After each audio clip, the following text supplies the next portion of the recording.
Assalamu alaikum students. I hope you all are well. Today we are going to study about cell size and surface area to volume ratio. As we know कि cell different size में पाए जाते हैं, different shapes होती है और उनसे उनकी shape से related, उनके size से related वो different function perform करते हैं. तो आज हम वही बात पढ़ेंगे कि साइज़ किस तरह एक साइज़ में एक दूसरे से डिफरेंट होते हैं, क्या फंक्शन परफॉर्म करते हैं. रीडिंग स्टार्ट करते हैं. Cells vary greatly in size. Vary mean different होते हैं, एक दूसरे से डिफरेंट होते हैं. तो साइज़ में बहुत ज़्यादा एक दूसरे से डिफरेंट होते हैं. The smallest cells are bacteria called mycoplasm. जो स्मॉलेस्ट सेल्स होते हैं वो बैक्टीरियल सेल्स होते हैं और उन्हें हम क्या कहते हैं, माइकोप्लाज्म कहते हैं, माइकोप्लाज्मस कहते हैं, mycoplasmas. With diameter between 0.1 micrometre to 1 micrometre. और इन स्मॉलेस्ट साइज का डायामीटर क्या होता है, 0.1 टू 1 माइक्रोमीटर इनका डायामीटर होता है. माइकोप्लाज्मस की यहाँ पे ये डेफिनेशन भी एक बन जाती है और ये एमसीक्यू बन जाता है कि माइकोप्लाज्मस का डायामीटर क्या होता है. तो इस माइकोप्लाज्मस की डेफिनेशन है, the smallest cells are bacterial cells, these are called mycoplasmas and their diameter is 0.1 micrometre to 1 micrometer.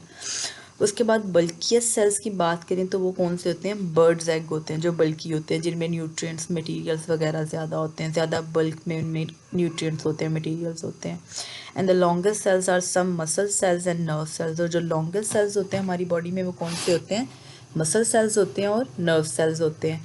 Most cells lies between the extremes. और इन्हीं रेंज में, इन्हीं एक्सट्रीम्स में सेल लाई करते हैं, स्मॉल में, लार्ज में और बल्की में. ये बैक्टीरियल सेल की डायग्राम है. जो स्मॉलेस्ट सेल होता है इसकी फ्लैजेलम होती है, न्यूक्लियाइड रीजन इसके अंदर होता है, प्लाज्मा मेम्ब्रेन होती है, कैप्सूल होते हैं, राइबोसोम्स होते हैं. बैक्टीरियल सेल स्ट्रक्चर है ये, जो स्मॉलेस्ट सेल्स की रेंज में आता है. ये बल्की सेल है जिसे हम बर्ड्स एग्स को हम बल्की सेल कहते हैं क्योंकि इनके अंदर न्यूट्रिएंट्स होते हैं. एग यॉक होती है, एग वाइट होती है और क्योंकि इन्होंने यंग वंस, हमें पता है कि बर्ड्स एग से ही उनके न्यू जो और यंग वंस होते हैं एग से ही निकलते हैं, तो इन्होंने उनको फीड करवाना होता है उनकी नरिशमेंट के लिए. उनकी नरिशमेंट के लिए ज़्यादा इनके अंदर मटीरियल्स और न्यूट्रिएंट्स होते हैं.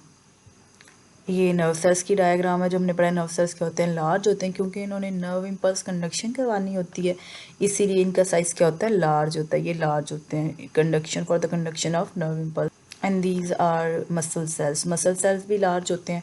मसल्स क्योंकि हमारी बॉडी को सपोर्ट देते हैं, कंट्रैक्शन करवाते हैं, इसलिए भी लार्ज होते हैं बॉडी को सपोर्ट देने के लिए. Cell size and shape are related to cell function. Cell का साइज और उसकी शेप उसके फंक्शन से रिलेटेड होती है. Birds egg are bulky because they contain a large amount of nutrient for the developing young one. अभी मैंने आपको बर्ड्स एग की डायग्राम भी दिखाई थी. ये बल्की होते हैं क्योंकि इनके अंदर न्यूट्रिएंट ज़्यादा होते हैं, इन्होंने नरिशमेंट करनी होती है यंग वन की. Long muscle cells are efficient in pulling different body parts together. और मसल सेल्स लॉन्ग होते हैं क्योंकि उन्होंने डिफरेंट बॉडी पार्ट्स की पुलिंग करनी होती है, स्ट्रेंथन करना होता है, कॉन्ट्रैक्शन में हेल्प करवानी होती है. Lengthy nerve cells can transmit message between different parts of the body. On the other hand, कहते कि on the other hand small cells has many benefits. जो nerve cells होते हैं वो ट्रांसमिट करते हैं message between different parts of the body के different parts को उन्होंने मैसेज भेजना होता है, नर्व इम्पल्स कंडक्शन करवानी होती है, इसलिए वो भी लार्ज होते हैं. On the other hand small cells also has many benefits. उसके अलावा जो स्मॉल सेल्स होते हैं उनके इसके अलावा भी बहुत से बेनिफिट्स होते हैं. जैसे हम रेड ब्लड सेल्स की एग्जांपल लेके बात कर लेते हैं कि कहते हैं कि for example human red blood cells are only 8 micrometre in diagram. जो रेड ब्लड सेल्स होता है ना उसका साइज बहुत छोटा होता है, वो सिर्फ 8 माइक्रोमीटर होता है and therefore can move through और टाइनेस्ट blood vessels.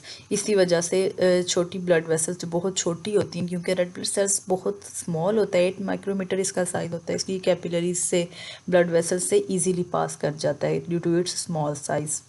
Most cells are small in size. जो ज़्यादा सेल होते हैं ना हमारी बॉडी में उनका साइज स्मॉल ही होता है. In relation of their volumes large cells have less surface area as compare to small cells. Large cells का जो सरफेस एरिया होता है वो कम होता है as compare to small cells. ये अभी हम कैलकुलेशंस करके आपको बताते हैं कि किस तरह उनका काम होता है. For example show this relationship using cube shape cells. The figure show 1 large cell and 27 small size. अभी फिगर में मैं आपको दिखाती हूँ. इस डायग्राम में देखें, पिक्चर में देखें कि ये एक लार्ज सेल है, इसका वॉल्यूम ज़्यादा है लेकिन इसका सरफेस एरिया कितना है, 5400 माइक्रोमीटर स्क्वायर है एक लार्ज क्यूब का।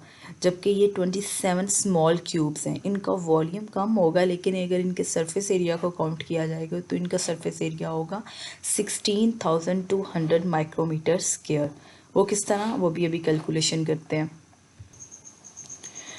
पहले हमने इनकी वॉल्यूम निकाला, वॉल्यूम के लिए 30 माइक्रोमीटर मल्टीप्लाई 30 माइक्रोमीटर किया तो 27,000 माइक्रोमीटर इनका जो है ना माइक्रोमीटर क्यूब इनका वॉल्यूम निकल आया। क्योंकि वॉल्यूम हम फाइंड करते हैं, वॉल्यूम के लिए जनरली हम फार्मूला यूज़ करते हैं length multiply width multiply height. तो क्यूब का वॉल्यूम, क्यूब की सारी डायमेंशन सेम होती है ना, तो इसलिए हम इसकी किसी भी एक साइड को 3 टाइम्स मल्टीप्लाई कर लें तो हम उसका वॉल्यूम निकाल सकते हैं। फॉर एग्जांपल 30 हमने मेजर किया इसकी वन साइड को, तो हमने 30 को 3 टाइम्स मल्टीप्लाई किया तो इसका ये वॉल्यूम निकल आया।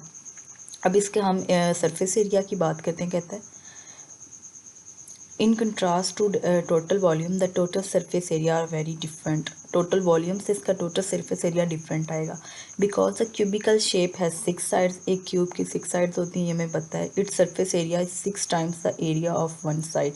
तो इसका जो सरफेस एरिया होगा एक साइड का जो होगा टोटल उसका 6 टाइम्स होगा। ठीक है, अगर एक साइड का सरफेस एरिया निकाला जाए तो उसको 6 से मल्टीप्लाई करेंगे तो टोटल एरिया निकलेगा एक क्यूब का।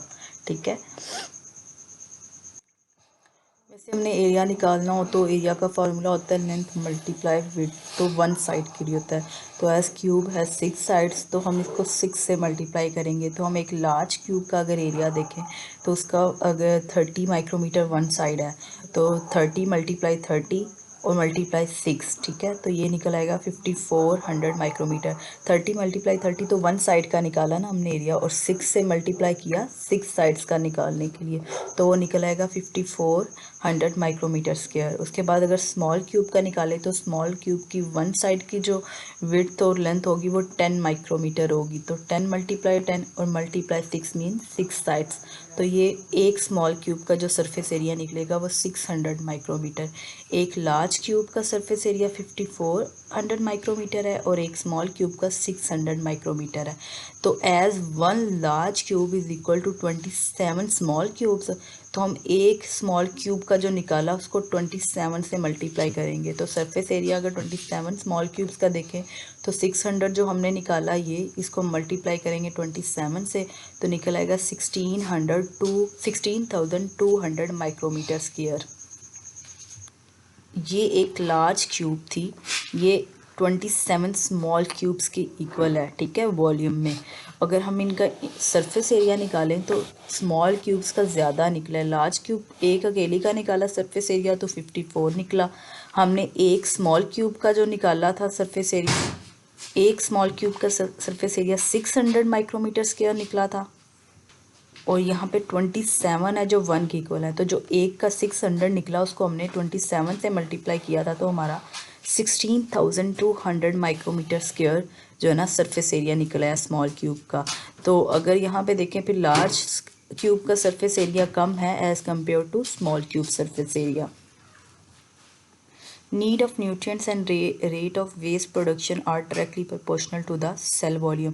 अब जो न्यूट्रिएंट्स की जो ज़रूरत होती है और वेस्ट प्रोडक्शन का जो रेट होता है वो डायरेक्टली प्रोपोर्शनल होता है सेल वॉल्यूम का। मीन कि किस रेट पे जो वेस्ट है वो प्रोड्यूस हो रहा है और कितनी हमें न्यूट्रिएंट्स की ज़रूरत है, ये सब किसके, सेल वॉल्यूम के डायरेक्टली प्रोपोर्शनल होंगे। जितना उसका वॉल्यूम ज़्यादा होगा उतने ही ज़्यादा न्यूट्रिएंट्स उसमें आएंगे, उतना ही ज़्यादा वेस्ट प्रोडक्ट बनेगा। Cell takes up nutrient and excrete waste through its surface cell membrane. लेकिन सेल न्यूट्रिएंट्स लेता है अपनी बॉडी के अंदर, अपने अंदर इनसाइड सेल न्यूट्रिएंट्स मूव करते हैं और वेस्ट को एक्सक्रीट करता है सेल मेम्ब्रेन के थ्रू, अपने सरफेस एरिया के through. So a large volume cell demands large surface area.